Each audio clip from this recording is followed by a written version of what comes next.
अस्सलाम वालेकुम जी, this is Mehar Moin from Pavilion Properties और आज मैं मौजूद हूँ सेक्टर H1147 के ओनर मिस्टर मेहदी गर्देजी साहब के साथ। अस्सलाम वालेकुम मेहदी भाई, कैसे हैं? ठीक हैं आप? ठीक ठाक, आप ठीक हैं जी? अल्हम्दुलिल्लाह। मेहदी भाई बताइएगा कि आप कब से इधर रह रहे हैं सेक्टर H में? ये जी हमें तकरीबन 3 साल हो गए हैं जी।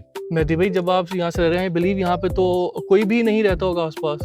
हाँ जी, उस टाइम ये एच सेक्टर की हम पहली फैमिली थी जो हम शिफ्ट हुए थे। ठीक तो है। फर्स्ट फैमिली हम ही हैं एच सेक्टर में जो सबसे पहले शिफ्ट हुए हैं। उसके बाद फिर जो है ना लोग आते गए हैं, अब तो खैर 100 अबव हो गए। 3 साल पहले आपने कैसे फैसला किया कि DHA में आने का और फिर सेक्टर H का स्पेसिफिकली?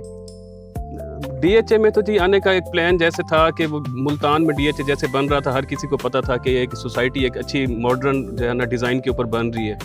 तो इरादा तो हमारा शुरू से था, ठीक है। लेकिन फिर हम वेट कर रहे थे कि हम कोई अच्छा टाइम हो जिस पे कोई आबादी कुछ बेहतर हो जाए, कोई डेवलपमेंट स्ट्रक्चर बेहतर हो जाए, तो फिर हम यहाँ पे शिफ्ट करें। तो 3 साल पहले हमें लगा कि अब जो है ना यहाँ पे सही है, अब अच्छा यानी कि मार्केट्स वगैरह भी बन रही हैं और जो है पॉपुलेशन भी इंक्रीज हो रही है। ठीक है। तो फिर हमने एच सेक्टर को इसलिए सिलेक्ट किया कि ये एक ना बोसन गेट से बहुत नज़दीक है। बाकी जो सेक्टर्स हैं वो थोड़ा आगे हैं, ये ऐसे ही बोसन है। गेट से बहुत यानी कि बहुत ज़्यादा सबसे पहला ऐसे ही सेक्टर है, है। बिल्कुल ऐसे। तो इस वजह से एच सेक्टर में हमने जो है सिलेक्ट किया। 3 साल पहले जब आपके माइंड में एक होगा कि 2-3 साल तक 4 साल तक DHA में इतनी आबादी हो जाएगी और वाइस वर्सा, रियलिटी को जब हम देखते हैं तो वो जो आपने एक एक्सपेक्ट किया था और रियलिटी में चीज़ सेम है, उससे पेस ज़्यादा है, तेज़ है, कैसी है?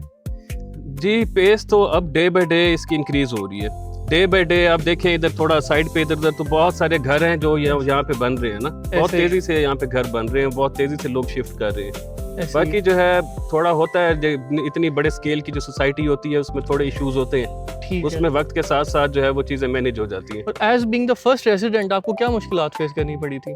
जी उस टाइम यहाँ पे आबादी नहीं थी, बिल्कुल हम अकेले थे यहाँ पे पूरे सेक्टर के अंदर। ठीक है। तो एक तो ये था कि चले एक साथ कोई कंपनी होती है, जैसे लोग जरा इकट्ठे हो जाते जी, हैं, जी। बैठ जाते हैं कहीं पे, तो वो वाला सिस्टम नहीं था। बाकी चीज़ें थी अवेलेबल, बेसिक नेसेसिटीज जो थी वो अवेलेबल थी। फर्स्ट डे से आपको इलेक्ट्रिसिटी थी, available हाँ थी। जी वो फर्स्ट डे से अवेलेबल थी। जो लोग अभी स्टिल कंफ्यूज्ड हैं कि DHA को भी टाइम है आबादी में, उनके लिए आप क्या कहना चाहेंगे?